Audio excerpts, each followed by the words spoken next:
1월 한 달간 기도에 대해서 말씀을 나누고 있습니다. 왜냐? 우리가 이 세상에 온 것은 어떤 목적이 있어서 왔는데 하나님께서 우리를 이 땅에 보내셨을 때 어떤 목적이 있으셔서 우리를 이 땅에 보내셨는데 또 우리를 교회에 모아주신 것은 뭔가 하나님이 계획이 있으시고 원하시는 소원이 있으셔서 우리를 불러주셨고 우리를 모아주셨는데 사실 이것을 우리가 할 수가 없어요. 우리 힘으로 할 수 없어요. 그래서 기도밖에 없습니다.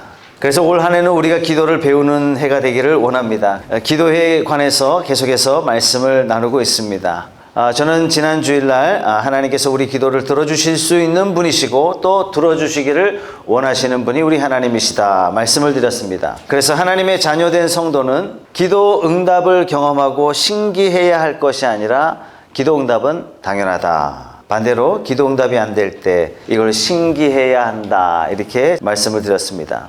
사실 이론은 그런데 우리 기도 생활을 보면 좀 그렇지가 않은 것 같아요. 하나님께서 응답 주시지 않는 이런 경우도 있고 또 어떤 때는 주님의 뜻이 분명한데 아무리 기도해도 응답되지 않는 이런 경우도 있습니다. 분명히 주님의 뜻인데 성경적으로도 주님의 뜻이 분명한데 기도해도요 응답이 없어요. 내가 뭐 잘못했나? 회개도 해보고 정성이 부족한가 싶어서 금식도 해보고 그래도 기도 응답이 없는 이런 경우를 많이 체험합니다. 기도 응답이 분명한데도 왜 응답을 속히 안 해주실까? 왜 하나님께서 기도 응답을 지연시키고 계신가? 여기에 대해서 우리가 함께 생각해보는 시간을 가지려고 합니다. 자, 오늘 본문에 나오는 사가랴, 엘리사벳 아주 오랫동안 기도 응답을 못 받았던 사람입니다. 본문에 보면 이 사람은 제사장 집안 사람이에요. 경건한 집안 사람이죠. 주님의 뜻에 합당하게 살려고 애도 쓰고 노력도 많이 했고 기도 많이 했던 그런 집안 사람입니다. 결혼했는데 애가 없어요. 자녀가 없어요. 기도합니다. 하나님 아들 하나 주세요. 지금이야 대를 잇는다 이런 개념이 점점 없어집니다만 이때 당시만 해도 아기를 낳지 못하는 여자, 저주받은 여자예요. 아들을 낳지 못했다. 집안에 대를 끌어놓은 여자가 되는 거예요. 그래서 아이가 없을 경우에 기대감으로 오랫동안 기도하지만 이 기대감이 나중에는 깊은 절망감과 두려움으로 바뀌고 맙니다. 그래서 아마도 이 사가랴와 엘리사벳도 열심히 기도했을 거예요. 간절히 기도했을 거예요. 1년 동안 애가 없어서 몇 년 동안 계속 기도하다가 5년 동안 막 기도하고 10년간 기도하고 20년간 기도하고 30년 만에 기도가 얼마나 깊었는지 여러분 이해하시겠습니까? 20, 30년을 기도했어요. 그러다가 부인이 폐경기가 돼가지고 더 이상 육체적으로 아이를 낳을 수 없는 그런 시기가 됐어요. 오랫동안 기도했지만 응답받지 못했던 그런 부부입니다. 남편이 누구냐면 제사장이에요. 역대상 20장에 보면은 아론의 후손 가운데 12부족으로 나누고 이 12부족을 다시 24족장으로 구분합니다. 그래서 성전을 섬기게 됐는데 역대상 24장에 보면 족장의 이름들 24족장의 이름이 쭉 나오는데 사가랴의 조상이 아비야 이렇게 소개되고 있습니다. 이 내용은 이제 전반부에 지금 소개하고 있거든요. 당시 제사장들은 많았지만 일이 별로 많지 않았어요. 그래서 추첨을 통해서 제비를 뽑아서 고향에 살고 있다가 당첨이 되면 이게 예루살렘으로 와가지고 분향하는 일을 합니다. 그러니까 제사장으로서 분향하는 일이 가장 영예로운 일이에요. 지성소에 짐승의 피를 가지고 나와서 하나님 앞에 짐승의 피를 드리면서 기도하는 게 1년에 딱 한 번 하는데 요거는 대제사장만 하고 반면에 제사장들은 아침 저녁으로 짐승을 잡아 번제를 드리는데 이 번제를 드리기 전에 분향하는 일을 하거든요. 근데 이 차례가 한 번 오는 게 쉽지가 않아요. 이 차례가 평생 오지 않는 그런 사람도 있고 어떤 사람은 이 차례가 우연히 2번 왔다 할지라도 일생에 2번은 못하도록 제도가 그렇게 돼 있습니다. 그런데 이 차례가 지금 사가랴에게 온 거예요. 그래서 성소에 들어가가지고 사가랴가 분향을 하려고 하는데 그 순간에 천사가 나타난 겁니다. 여러분 가운데 천사 그러면 안 믿는 분 계시죠?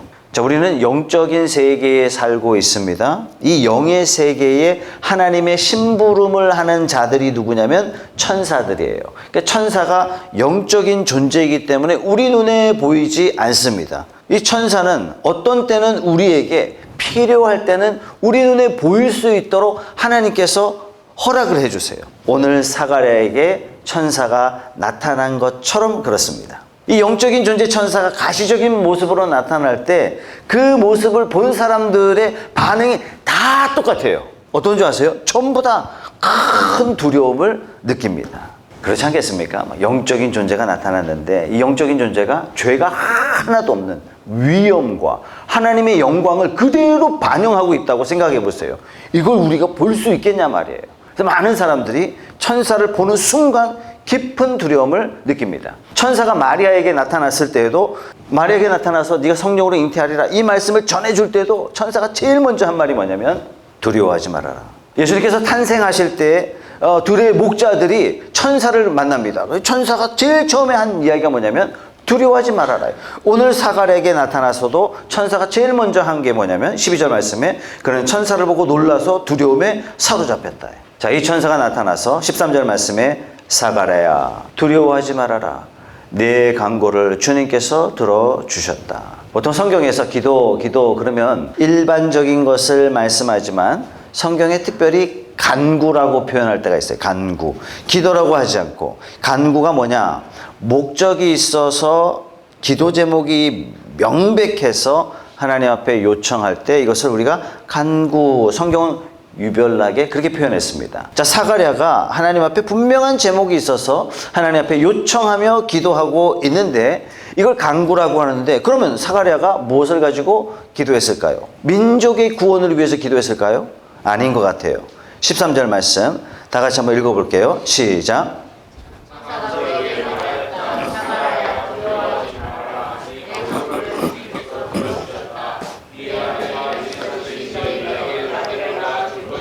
그 이름을 요한이라고 하여라. 그러면서 계속 아들에 관해서 계속 말씀하세요. 14절 말씀 그 아들은 내게 기쁨과 즐거움이 되고 많은 사람이 그의 출생을 기뻐할 것이다. 15절 그는 주님께서 보시기에 큰 인물이 될 것이다. 아들 이야기하고 있죠. 그는 포도주와 독한 술을 입에 대지 않을 것이요 어머니 뱃속에 있을 때부터 성령을 충만하게 받을 것이며 16절 이스라엘 자손 가운데서 많은 사람을 그들의 주 하나님께로 돌아오게 할 것이다. 계속해서 나중에 태어날 아들에 관하여 말씀해 주시고 있습니다. 왜 하나님께서는 사가랴와 엘리사벳이 오랫동안 간구했는데 아니 30년이나 지나서 폐경기가 지난 다음에 응답해 주시겠다 하셨을까? 18절 말씀 사가랴가 천사에게 말하였다. 어떻게 그것을 알겠습니까? 나는 늙은 사람이요 내 아내도 나이가 많으니 말입니다. 18절 무슨 말이에요? 아니 아내도 나도 다 늙었는데 뭔 아들입니까? 이런 말씀이죠. 아들 낳기를 평생 열심히 기도했지만 지금은 포기했습니다. 이런 얘기죠. 포기할 수밖에 없죠. 아내가 아이를 낳을 수 있는 그런 상황이 아니에요. 천사가 이야기를 해도 믿어지지가 않는 거예요. 믿을 수가 없는 거예요. 그래서 사가랴가 어떻게 그걸 알겠습니까? 무슨 뜻입니까? 표징을 주세요. 이런 뜻입니다. 그래서 천사가 대답해 줍니다. 19절 말씀에 천사가 그에게 말하였다. 나는 하나님 앞에 서 있는 가브리엘인데 그래도 못 믿겠냐? 이 말 뜻이에요. 천사장 가브리엘이 네 앞에 나타났다. 이것만큼 더 큰 기적이 어디 있겠느냐? 그러면서 네가 납득할 만한 증표를 하나 줄게. 그러시면서 20절 말씀에 보아라. 그때가 되면 다 이루어질 내 말을 네가 믿지 않았으므로 이 일이 이루어지는 날까지 너는 벙어리가 되어서 말을 못하게 될 것이다. 아기가 태어날 때까지 말을 못할 것이다. 아니 아이가 태어날 것이다 그랬을 때 아멘 했으면 좋았을 텐데 믿지 않다가 혹이 하나 또 붙었어요. 이게 바로 세례 요한이 태어나기 전까지 벙어리가 됩니다. 자, 우리는 여기서 왜 하나님의 뜻대로 살려고 했던 경건했던 부부예요. 근데 이 부부가 간절히 기도했던 이 부부의 기도가 왜 하나님께서는 30년이나 기다렸다가 응답하셨을까? 기도 응답이 지연된 이유가 뭘까?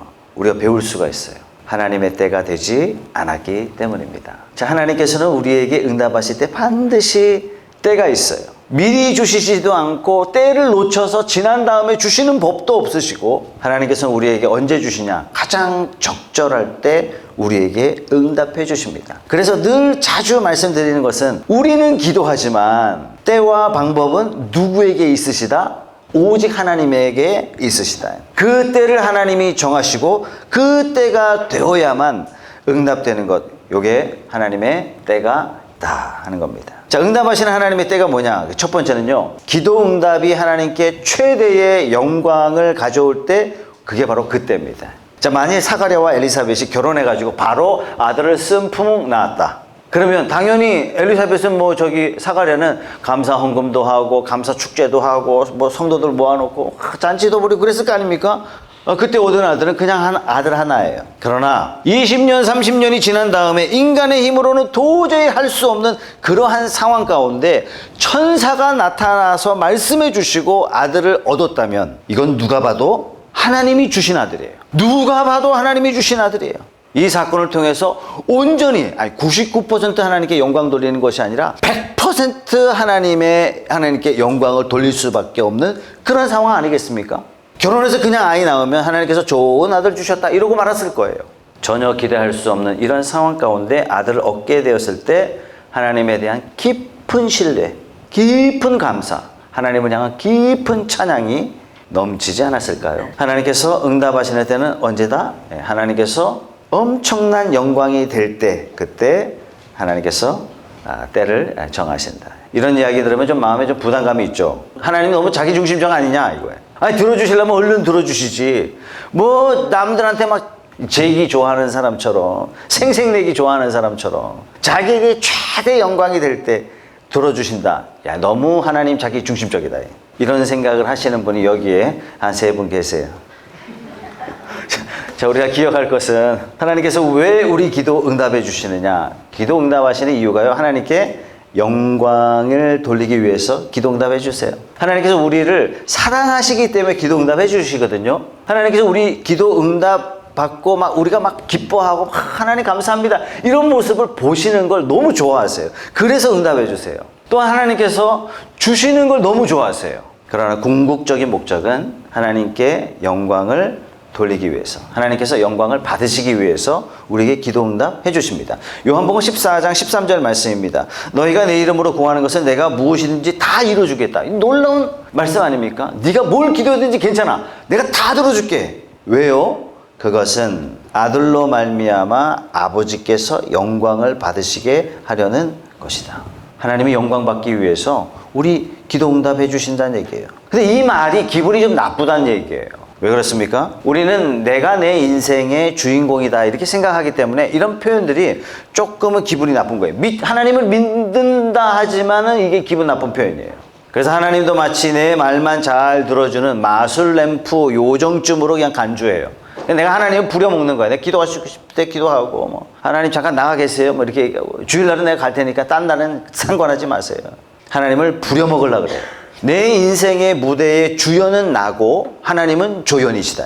그래서 주님의 영광을 위해서 내가 산다. 이 말이 아주 좋은 표현이지만 그렇게 좀 편하지 않는, 거북한, 좀 기분 나쁜, 좀 섭섭한 그런 표현이 되고 있는 겁니다. 하나님께서 인간을 왜 만드셨느냐? 여러분들이 받아들일 수 있건 못 받아들이건 상관없이 하나님은 인간을 하나님의 영광을 위해서 만드셨어요. 내 인생이란 드라마에 하나님과 내가 함께 꾸며가는 것인데, 내 인생이라는 드라마에 하나님이 주연이고 내가 조연입니다. 여러분 생각해 보세요. 오페라나 뮤지컬을 본다. 그럼 누가 주연을 합니까? 노래 잘하고 연기 잘하고, 그죠? 잘생기고 이런 사람이 주연을 해야지. 이런 사람이 조연을 하고 노래도 못하고 목소리도 별로 듣기 싫고 연기 발연기 틱틱해야 되고 생긴 것도 못생겼고 이런 사람이 주연하면 어떻게 되겠습니까?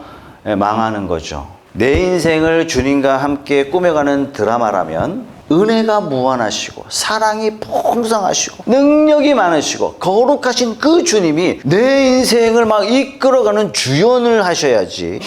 그래야 내 인생이란 드라마가 아름답게 꾸며지지 않겠습니까? 여러분, 예수 영접이란 말이 그 표현이에요.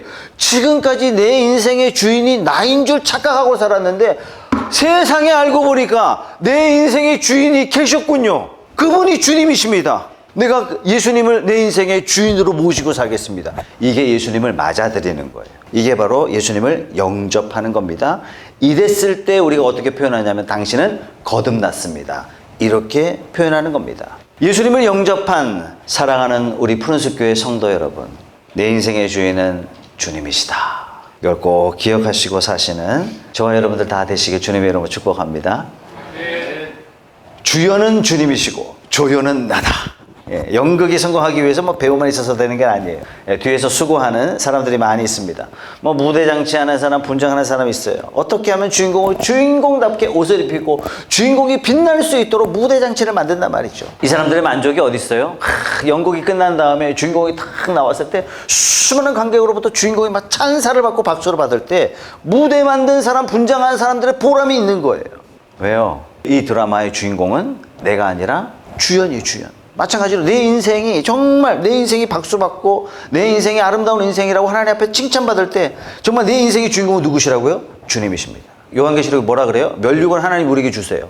너 너무 잘했다. 너무 잘했다. 너 너무 수고했구나. 우리에게 칭찬을 다 주시는데 이게 다 주님 겁니다. 연극에 보면 조명 담당자 있고 음향 담당자 있는데 이 사람들의 이름이 표기는 되지만 도대체 누가 조명을 했는지 음향을 담당했는지 관심을 가진 사람도 거의 없고요. 이 사람들의 이름을 기억하는 사람 아무도 없습니다. 근데 조명 담당자가 나는 뭐야? 아무도 몰라주고 주목받는 방법이 있죠. 주연을 스포트라이트 하지 않고 조명을 아무데나 쏘면 돼요. 그런 사람들이 얘기할 거예요. 도대체 조명 누구야? 이 말은 들을 수 있어요. 그러나 연극은 망하는 겁니다. 여러분이 사는 인생의 주인공은 여러분 자신이 아니라 하나님과 함께 꾸며가는 예수님이 내 인생의 주연이시다. 이걸 빨리 발견하면 발견할수록 신앙생활이요 재밌어집니다. 이때부터 신앙생활에 보람이 생기기 시작해요. 하나님이 그렇게 만드셨어요. 우리는 주연이 될 자격이 없습니다. 내가 주연이 되면 내 인생의 드라마는 내가 나를 망치게 됩니다. 아무리 조연이 훌륭해도 주인공이 엉망진창이라면 그 연극은요 볼 수가 없어요. 우리는 조연입니다. 우리의 보람이 어디 있느냐? 주인공을 빛내는 조연이 될 때 주님을 드러내고 주님을 자랑하고 하나님께 영광을 올려드리는 그런 삶을 살 때 우리 인생은 가장 아름다운 그런 연극과 같은 그런 삶이 될 것입니다. 그래서 우리 하나님께서 우리의 기도 언제 들어주시느냐? 가장 하나님이 영광을 받으실 바로 그때에 하나님께서 우리의 기도를 들어주신다 하는 것입니다. 저는 우리 주위에 벌써 이런 모습으로 사시는 분들을 참 많이 봅니다. 하나님, 사람들이 나를 알아주지 않아도 주님 사역만 하면 됩니다. 여러분, 이런 기도가 어떻게 나옵니까? 내 인생의 주인은 주님이시고 나는 그저 하나님의 일을 거두는 자뿐입니다. 하나님 앞에 일로 부름받은 자일 뿐입니다. 이런 확신이 있기 때문에 이렇게 기도할 수 있는 거 아니겠습니까? 삶 가운데 막 오해도 받고 막 이렇게 힘들고 그런 가운데도 어려움과 환난 가운데 있지만 하나님 이 어려움과 환난 나의 이 고난을 통해서라도 하나님 영광을 받아주십시오. 여러분 이런 기도가 어떻게 나올 수 있어요? 내 인생이라는 드라마의 주인공은 주님이십니다. 나는 그저 돕고 보고자 하는 사람일 뿐입니다. 이런 확신이 있기 때문에 사람들이 안 알아줘도 주님의 일이라고 탁 들어갔는데 막 고난만 받아도 어려움만 당할지라도 주님의 뜻이 이루어진다면 하나님이 영광 받으신다면 저는 괜찮습니다. 그럴 수 있는 거 아니겠습니까? 근데 이렇게 사시는 분들 가만 보면요 힘들어도 이루 말할 수 없는 기쁨과 감사가 사람에게 있어요. 하나님이 은혜 주시는 것을 우리가 느낄 수 있습니다. 왜 그렇죠? 자기 위치를 탁 지키고 있기 때문에 그렇습니다. 자기가 조연인데 주연 노릇을 하면 자기도 불편하고 보는 사람도 불편하고 성과 안 나오고 진보 안 되고 인생은 이상하게 잘 될 것 같은데 계속 망하고 있고 흉하기 짝이 없어요. 그러나 반대는요. 하나님께서 복을 주시고 책임져 주십니다. 하나님께서 언제 응답해 주세요? 하나님께서 가장 크게 영광 받으실 때 그때 하나님께서 응답해 주십니다. 그래서 여러분 기도하실 때 하나님의 영광이 뭔지 잘 모르겠고 어떻게 기도해야 될지 잘 모르겠다 그럴 때가 있어요. 상황이 너무 어려우면 기도도 안 나올 때가 있어요. 해결 방법이 전혀 보이지 않을 그럴 때가 있어요. 그때 어떻게 기도해요? 하나님 내 어려운 상황마저도 하나님이 영광 받으시는 상황이 되게 해 주십시오. 하나님 이 일이 어떻게 흘러가고 있는지 잘 모르겠습니다. 그러나 이 모든 상황을 통해서 오직 하나님만 영광 받으시고 내가 천대받는다 할지라도 하나님만이 영광 받으시는 그런 도구로 제가 쓰임받을 수 있도록 하나님 인도해 주세요.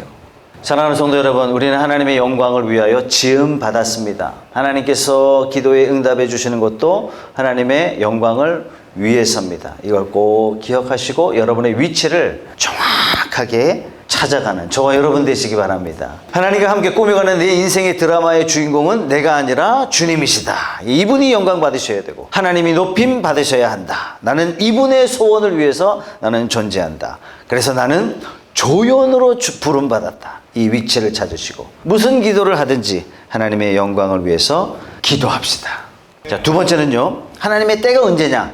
가장 좋은 때가 언제냐? 우리에게 가장 유익할 때가 바로 하나님의 때입니다. 하나님께서 우리 기도에 응답해 주시되 우리에게 가장 유익할 때 그때를 기다렸다가 응답해 주세요. 자, 사가랴가 결혼해서 1, 2년 만에 아들을 낳았다면 아들 낳아서 아마 잘 키웠을 거예요.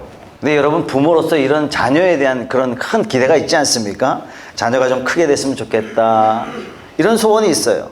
뭔가 주를 위해서 큰 일을 했으면 좋겠다. 뭔가 사회를 위해서 큰 일을 하고 많은 사람들로부터 칭송받는 그런 사람이 되었으면 좋겠다. 우리 자녀가 살아가면서 이 세상에 정말 보람된 그런 업적들이 좀 있었으면 좋겠다. 이런 마음의 소원을 부모들은 다 가지고 있단 말이에요. 꼭 세상이 안 알아주더라도 그런 인물은 아니더라도 주님 마음을 시원케 해드리는, 주님 마음을 흡족하게 하는, 주님의 뜻을 기쁘게 감당하는 그런 사람이 되어서 많은 사람들에게 행복을 주는 그런 사람이 됐으면 좋겠다. 이런 마음의 소원을 다 가지고 있습니다. 엘리사벳과 사가랴도 이런 소원이 없었을까요? 예, 있었을 거예요. 그러나 결혼하고 나서 아들을 낳으면 그냥 애 하나 키우고 마는 겁니다. 하나님께서는 이 부부의 기도를 들으시고 큰 아들을 주기로 결정하셨어요. 14절 말씀에 그 아들은 내게 기쁨과 즐거움이 되고 많은 사람이 그의 출생을 기뻐할 것이다. 하나님에게 기쁨과 즐거움이 되고 사람들로부터 기쁨을 주는 삶이 될 것이다. 그는 주님께서 보시기에 큰 인물이 될 것이다. 사람의 눈에 큰 인물 정도가 아니라 하나님 보시기에 큰 인물이 된다라고 말씀하셨어요. 16절 말씀에 이스라엘 자손 가운데서 많은 사람을 그들의 주 하나님께로 돌아오게 할 것이다. 하나님께서는 이 요한을 예수님을 소개하는 자로, 예수님을 준비하는 자로 하나님께서는 세워주셨습니다. 17절 말씀, 그는 또한 엘리야의 심령과 능력을 가지고 주님보다 앞서와서 여러분 이스라엘 역사에서 가장 위대한 선지자가 누구냐? 이 엘리야 대부분 그렇게 꼽거든요. 엘리야와 같다. 주님을 맞이할 준비가 된 백성을 마련할 것이다. 주님의 앞길을 예비하는 이런 위대한 일을 감당하는 이런 아들을 하나님께서는 주시기를 원하셨습니다. 지금까지 이스라엘 수천 년 동안 수많은 예언자들이 있었지만 오늘 세례 요한과 같은 이런 예언자는 이전에도 없었고 이후에도 없을 것이다. 엄청난 칭찬을 받은 사람이 세례 요한입니다. 그래서 하나님께서는 이런 아들 주시려고 기다리셨어요. 20년이 넘도록 기다리셔서 예수님이 태어나기 6개월 전에 응답해 주셨습니다. 만약에 이런 간절함이 없이 태어났다면 아마도 이 세상에 이 사람의 이름을 기억이나 할 수 있을까? 성경에 이름이 남겨지게 되고 예수님으로부터 여자가 나온 자 중에 이보다 더 큰 인물이 없다. 아마 이런 칭찬은 없었을 겁니다. 우리도 성경을 읽으면서 정말 20년, 30년 동안 기도하면서 나는 이 아들 때문에 부모의 이름을 기억하고 이 부모의 믿음을 본받으려 하고 그리고 이 요한의 믿음을 본받으려 하는 이런 큰 인물이 되지 않았습니까? 하나님 언제 응답하세요? 우리에게 가장 크게 유익이 될 때, 그때까지 하나님은 기다리십니다. 그래서 기도 응답이 더디다고 너무 걱정하지 마십시오. 우리는 기도하는 순간 하나님께서는 지금 일하시고 계신 거예요. 그래서 가장 좋은 때를 기다려서 우리에게 응답해 주십니다. 자, 하나님의 응답 언제 하십니까? 첫째, 하나님께 최고의 영광이 될 때. 둘째, 우리에게 가장 유익이 될 때 응답해 주십니다. 많은 사업하시는 분들이 하나님 제발 돈 좀 많이 벌어서 하나님께 영광이 됐으면 좋겠습니다. 다들 이렇게 기도합니다. 네, 사람 마음이요. 화장실 갈 때 다르고 나올 때 달라요. 그죠? 하나님께서 물질적인 축복을 주고 싶으셔도 그 사람이 때가 안 됐기 때문에 성공시켜주면 믿음 다 까먹고 훈련시키시면서 하나님께서는 기다리시는 거예요. 물질의 복을 아무리 많이 받아도 넘어지지 않는 사람. 돈이 아무리 많아도 내 인생의 제1은 오직 하나님이십니다. 그리고 하나님의 것을 분별할 수 있는 그 믿음이 생길 때까지 믿음의 풍요 가운데서도 하나님을 잊어버리지 아니하고 오직 하나님 중심의 사람이 될 때까지 하나님은 때를 기다리시는 겁니다. 하나님의 이 기다림을 통해서 우리는 인내를 배우고 남을 불쌍히 여기는 것을 배우고 동정심 갖는 것을 배우고 무엇보다도 하나님을 의지하는 법을 배우고 결국 하나님 복을 주셨을 때 이 주신 복을 감당 못 해가지고 타락의 길 걸어가고 방탕 그런 것이 아니라 주신 복을 주셨을 때 이것들 잘 핸들링해서 하나님 나라 위해서 쓸 수 있도록 결국에는 천국에 가서 천국에서 그 수많은 상급들을 누릴 수 있는 천국을 즐길 수 있는 그런 사람이 되도록 하나님께서는 기다리시는 겁니다. 그래서 우리 기도는 지연되는 겁니다. 사랑하는 성도 여러분, 우리가 다 사가랴나 엘리사벳과 같이 이런 폐경기가 되어서 극적으로 아들을 낳는 이런 상황은 오지는 않겠지만 그러나 오늘 말씀은 이게 기도 응답의 원칙이구나 꼭 기억하십시오. 하나님께서는 전지전능하신 분이십니다. 우리에게 주기를 원하시는 분이십니다. 우리가 예수님의 이름으로 기도하면 무엇이든지 들어주겠다. 하나님께서는 약속하셨습니다. 그런데 기도 응답이 오지 않는다. 하나님께서 때를 기다리고 계시구나. 하나님은 여러분의 기도를 듣지 못하는 나무나 쇠로 만든 불상이 아니십니다. 여러분의 기도를 외면하시는 분이 아니십니다. 하나님께 가장 영광이 될 때, 우리에게 가장 유익이 될 때, 그때가 되면 하나님께서는 여러분의 기도에 응답해 주실 것입니다. 하나님은 전능하신데, 여러분은 하나님의 자녀인데, 여러분들이 주님의 뜻대로 구하고 있는데 하나님께서는 뭐가 아쉬워서 안 주시겠습니까? 하나님 기다리고 계십니다. 성도 여러분, 이걸 믿으시고 우리 쉬지 말고 기도합시다. 무엇보다도 지금 당장 응답이 안 돼도 소망 가운데 하나님 곧 들어주실 것이다. 때가 되면 들어주실 것이다. 이런 소망을 가지고 들어주셨을 때 내가 이 응답이 되었을 때 내가 어떤 모습으로 하나님 앞에 나아갈지 그 소망을 가지고 하나님 앞에 고대하면서 마치 이미 받은 것처럼 믿으며 소망 가운데 사는 저와 여러분들이 다 되시길 주님의 이름으로 소원합니다.